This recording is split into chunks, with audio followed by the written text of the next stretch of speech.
You might even think that you've tried everything there is to try, and you could be beginning to wonder if this is a good fit for you or whether you'd be better off finding another profession, because it's looking like you either have to sacrifice income or your time off to make your business work. And this is keeping you trapped in the feast or famine loop. This is the Dog Sitter's House podcast.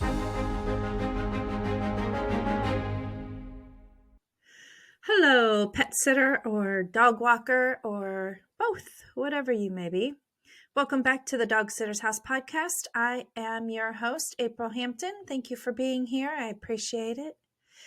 And today I'm kind of excited because I am wrapping up the last day of my 5-part series discussing the 4 mistakes that most burned out, struggling pet sitters, dog walkers make. This is what keeps you in the trap, okay? The cycle of burnout that seems almost impossible to get out of sometimes. And you might be clawing your way out. You might be trying all sorts of solutions, and still you find yourself burned out from week to week, month to month, year to year. And hopefully you're not in year to year yet, but I was there before. I was there for a couple years and it was not pretty. Okay. So I don't wish that on anyone. And that is a big part of why I'm super excited about this episode today, because this is the episode that really goes into why, how, and what to do to prevent that or to claw your way out of it, right? And, I actually had said 4 mistakes, but it's actually 5 mistakes. I threw a little bonus in there. I don't know if you noticed, but the 5th one actually happened to be the very first episode in the series. I think that was episode 29. And that's because I discussed basically the underlying part of everything, of all 4 mistakes that I discuss in the series.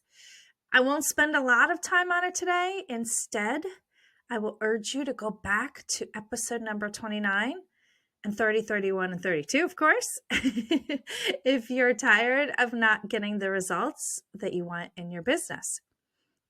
But before I get into today's 4th mistake, let me back up to the part where I said struggling pet sitter.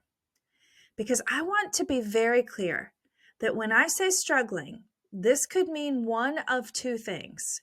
You could be a pet sitter or dog walker who is struggling to get consistent business and earn enough money consistently.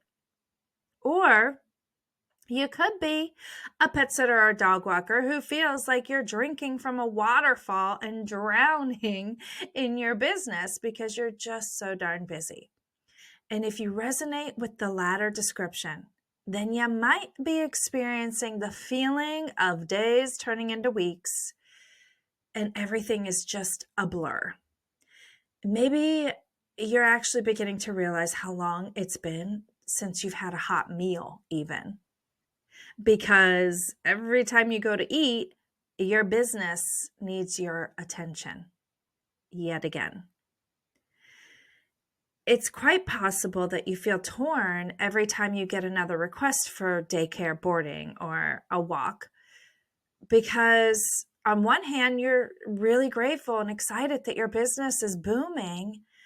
And on the other hand, you are about 1.5 years past due for a day off, possibly, and wondering if you'll ever get a balance. Find that yin and yang, as they say, find the balance.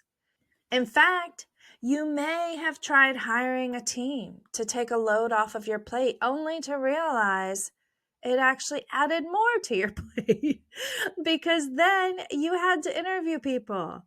You had to pick someone to hire. You had to manage their schedule. You had to find a way to train them so that they do just as good of a job as you would do, or almost as good in the very least, right? And we all know how hard that is to get somebody up to par and doing a job that is at least acceptable. Okay. They might not ever do as good a job as you because it's not their business, but at least acceptable, right? And that can take a lot of time to groom somebody to do that good of a job and do it consistently. Another solution I find many pet business owners try is changing your business hours to give you more time off. And yet you continue working long days with little to no time off for some reason. It's like when you get a raise, if you work in, a 9 to 5 or whatever, you have a job and you get a raise and you're like, yeah, I'm going to earn, 5, 10,000, whatever it is, dollars more a year. This is going to give me like $200 extra a month. This is awesome. But somehow you never see that $200 because you just find a way to spend it. And it's kind of like that, so you change your business hours to give yourself some time off. And yet one day you look up and go, wait a minute, where did my time off go again? Because I'm supposed to be closed more often. And you don't know what happened to the time. Okay, so another thing you may have tried is implementing a software program. And these are super helpful. Like this can help a lot for real. And it can help with, bookings and invoicing and just, keeping things a bit more organized on the paper end side of things. And yet it could still help for a little while. But again, you find yourself back in the exact same place where you started and you use that extra time that you had doing something else and constantly working and still feeling guilty that you don't have enough time for your family or your friends or your significant other or just yourself, right? You might even think that you've tried everything there is to try, and you could be beginning to wonder if this is a good fit for you or whether you'd be better off finding another profession, because it's looking like you either have to sacrifice income or your time off to make your business work. And this is keeping you trapped in the feast or famine loop. This is a major problem within this industry that many, many people struggle with. So if this resonates with you, do not feel bad. You are definitely not alone, okay? Many pet business owners and myself, I have gone through all of these experiences and emotions while running my own home dog boarding and daycare business, and I am still improving it every single day. Here's the deal. If you struggle with finding a balance between feast or famine as a pet sitter or a dog walker, please don't go here, okay? Don't go to, it's because I'm not a good business owner, because that's not it. It's not because you aren't an organized person either. And it's not because you're a workaholic that you work all of the time. Maybe your family or friends are calling you that. That's not true. Don't listen to them. It's only because you haven't implemented the right solution that gives you the freedom you desire from your business while giving you the peace of mind that you'll earn enough revenue each and every month. See, once you settle that little, nervous nerve inside of your body that, especially if you're a woman, like women, it's been determined they have a much higher need for safety. So when you don't have the safety net of knowing how much money you're bringing in each month, you have this little nerve inside of you going off like a siren, right? And it's like, whoop, whoop, whoop. Warning, warning, warning, overbook, overbook, overbook, book more, just in case, book more, just in case, right? But once you have the right process in place, then you can finally relax, you can finally breathe, and you can work less while you earn more and earn it consistently. You'll be able to predict your monthly profits and schedule your team if you have one. How amazing is that? And you might even be able to schedule your life ahead of time. I guarantee you'll be able to schedule your life ahead of time, which I don't know about you, but when I started to have the freedom to schedule my life ahead of time, it felt like I just won the Olympics. Like I finally figured out how to win at this business thing, right? And when you can schedule your life ahead of time, it gives you the freedom to spend all that quality time that we need on a regular basis with those that you love and your significant other and, maybe your aging parents, even if that's just yourself, even like you might even just want to spend time with yourself. All of this while giving you the freedom from worrying about making enough money all of the time at the same time. Which brings me to the fourth and final mistake that most burned out and struggling pet sitters make. And if you're struggling with getting enough business, then this is still for you. So don't go anywhere, okay? This is still for you too, because this means if you know this information ahead of time, you get to skip Burnoutville and get ahead of the game by implementing the right solutions before you suffer from the same problems that many of us have gone through and found ourselves in. Okay, so what is the fourth and biggest mistake pet sitters make? I'd say it's modeling your business after other pet businesses. Following the same outdated strategies, they keep you trapped in the feast or famine cycle. When the real key to breaking free is actually building a recurring revenue system and attracting begging buyers. Now, if you're wondering what the heck is a begging buyer, April, or even a recurring revenue system, let me explain. Okay. So let's go backwards. Let me start with the begging buyers. Begging buyers are what I call your dream clients, the ones who share your values about what dogs truly deserve day in and day out. They don't just appreciate your service. They go beyond that. Okay. They're so over the moon impressed after the meet and greet that they practically beg you to take their dog. They know that you're the perfect fit, and because of that, you never have to feel like a pushy salesperson or battle constant price objections. Instead, your business becomes effortless and fulfilling for you as well. Now, to explain the recurring revenue system, that goes into a little bit more, but this is where the magic really happens. The overview is it's a strategic combination of your profit plan, which I've spoken about in previous episodes in this series. So again, go back and listen. But it's a strategic combination of your profit plan and service offerings. It's designed to be so irresistible and exclusive that clients commit to repeat bookings and gladly pay you a recurring fee.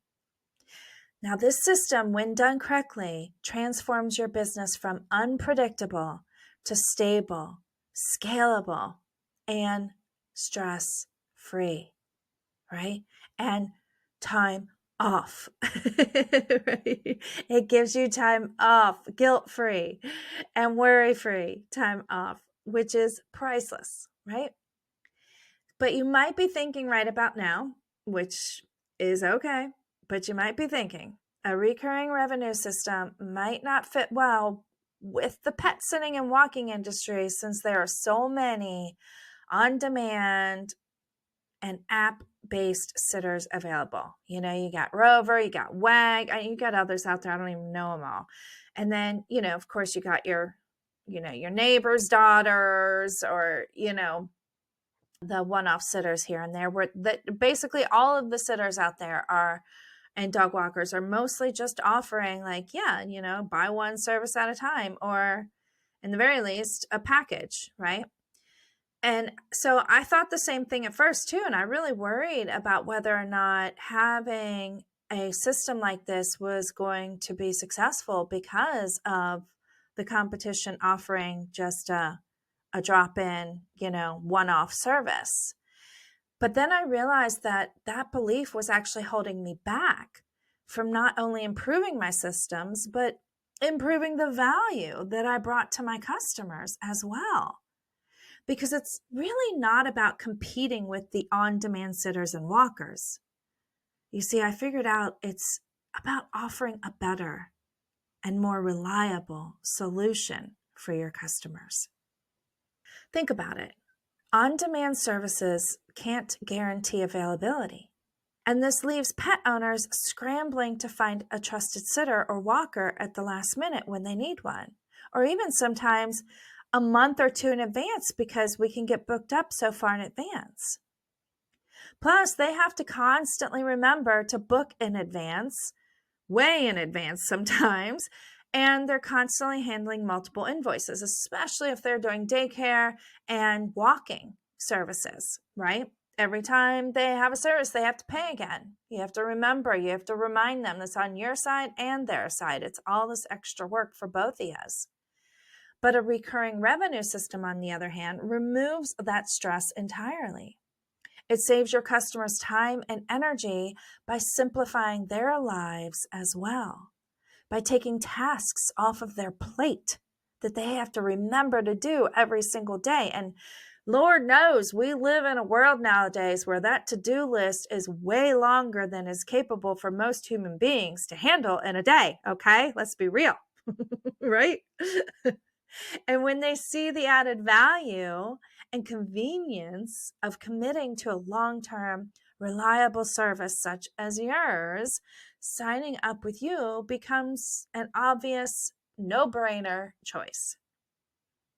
Now, something else I have heard a lot that you might also think is that you don't want to offer a discounted recurring service when you can charge higher prices for individually purchased dog walks or daycare visits.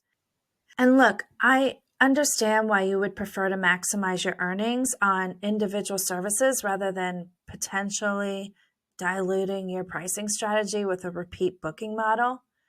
Because logically speaking, it does seem like you would earn more if you charge higher prices per service.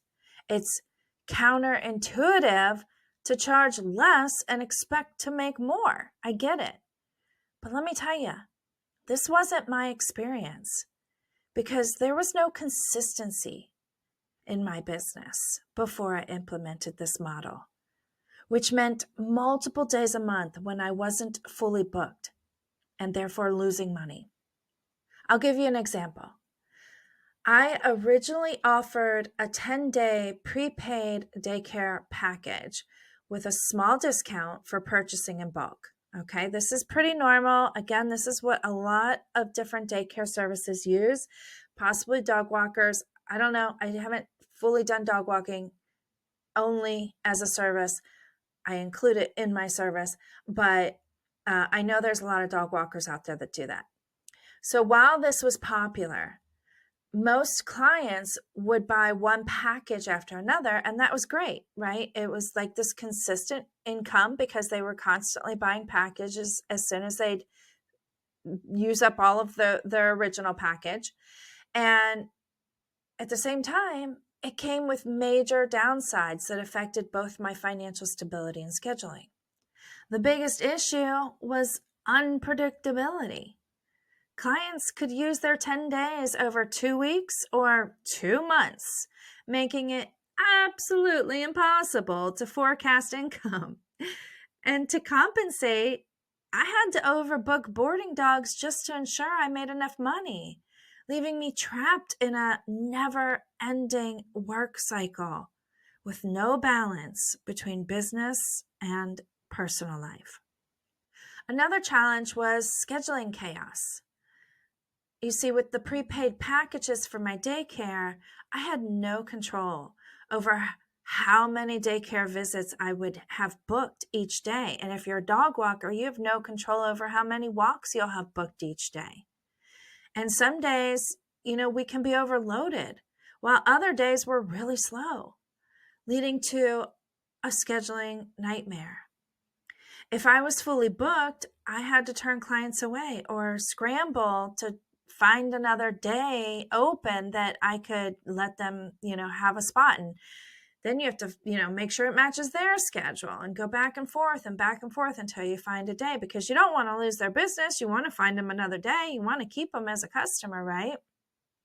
And if you have a team, this model makes staffing nearly impossible, often resulting in either too much coverage, which drives up your labor cost, or not enough coverage, causing service gaps. And you know what that means? That means you have to jump in and save the day, which, that means, again, you're never getting a day off, right? And if that wasn't enough reason to implement a recurring revenue model, there's more. So wait, okay? When you offer one-off service options, you're constantly on the hunt for new customers because you don't have predictability in sales. With a recurring service, you can spend less time on marketing and more time on serving your customers. Not to mention, focusing only on charging higher rates for one-off services like walks or daycare risks alienating clients who value consistency and reliability. Many pet owners prefer the peace of mind that comes with knowing that they have a reserved spot with you, rather than gambling on the availability each time they need to book your service. So by shifting to a recurring revenue model, you eliminate all of these headaches for you and your customer. You gain predictable income, effortless scheduling, and loyal customers who stick with you for the long run. And it's a win-win for both of us. And for me, it was an absolute no-brainer and has proven to be the best decision that I seriously have ever made for my business and my customers. So that's all I got. I hope that makes sense to you. And this is something you take the time to really think about implementing into your business. And, for me, like I said, it was a no-brainer. So if you need help, if you have questions, shoot me a DM and I'll do my best to answer it directly, or both directly and on another podcast episode. But this pretty much wraps up my 5-part series on the 5 biggest mistakes that pet sitters and dog walkers make. Mistakes that can cost you time, money, relationships, and even your health. So before I go, let me do a really quick recap, because I want to make sure that you got all these and this makes sense to you, and put it all together under one umbrella so that you can see how it really interplays off of one another. Mistake number 1 is what I call the pet sitter's curse. And this is, the better you are at caring for pets, the harder it is to set healthy, emotional boundaries in your business. Without strong policies and boundaries, burnout is inevitable. But once in place, your business becomes emotionally sustainable. And when you're dealing with pets who get injured, pets who get hurt, pets who get lost, pets who get sick, pets who unfortunately go over the rainbow bridge, this can take a major toll on you emotionally. And it's something to be considered when working in this profession. So you have to have strong boundaries around that. Mistake number two was a lack of profit plan and stat savvy. If you don't know your numbers or have a profit plan, you risk working more while earning less. A solid profit plan and knowing your numbers right down to the penny ensures your business is physically sustainable. And I don't need to tell you how important it is to have a physically sustainable business, do I? I mean, if you can't physically do the job, then you don't have a business. Okay, so this takes me to mistake number 3, and that is wearing too many hats, right? You're the CEO, the CFO, the COO, the marketing director, all that jazz, right? I could go on. But without delegation, replication, or automation, you become the bottleneck in your own business. Because the truth is, you can't do it all. You might think you can sometimes, and you might be giving it your best, but the truth is you can't. And this is where it's going to bottleneck the growth in your business, or even the customer service in your business. And by implementing systems, you create a mentally sustainable business. And again, I probably don't need to tell you how important it is to have a mentally sustainable business, especially when working with animals, right? We have to have clear minds. We have to have calm presence about us. And if we're not mentally balanced on a day-to-day basis to work with animals, then it's not going to be sustainable. You'll eventually have a breakdown, or an animal in your presence will and bite the heck out of you, right? Because they feel your energy is all totally out of whack, right? Okay, so mistake number 4 was copying other pet sitting businesses. That's the subject of today. By following the outdated strategies, it keeps you stuck in the feast or famine cycle. And the only way I found a way out of it, and I think is the best way because it has worked for my clients and myself so beautifully, is a recurring revenue model that gives you financial predictability and sustainability. And we all know you can't have a business if it is not financially sustainable. So moving on to the bonus mistake that I snuck in there without you realizing it in episode 1 was really mistake number 5, choosing reasons over results. This mistake is the underlying mistake to everything in your business, including these 4 mistakes. And if you focus on why you can't rather than how you can, you're going to stay stuck. You'll stay in that feast or famine loop. You'll stay in that mentally unsustainable business, losing your mind sometimes, right? You'll stay in that emotional trap. And thriving businesses prioritize results over excuses, over reasons, every single time. That is why they are thriving. That is why they are thriving with days off with their family and friends. Okay, so I hope this series has helped you to shift your perspective and listen with an ear for results rather than reasons as to why you can't take action. You know, after years in this industry, I can tell you who is going to struggle and who will succeed. And that is right down to the fact that those who focus on reasons stay stuck, and those who focus on results continue to grow. So the choice is yours. You are the captain of your ship. Just remember that. So until next time, thanks for listening, and happy tales to you.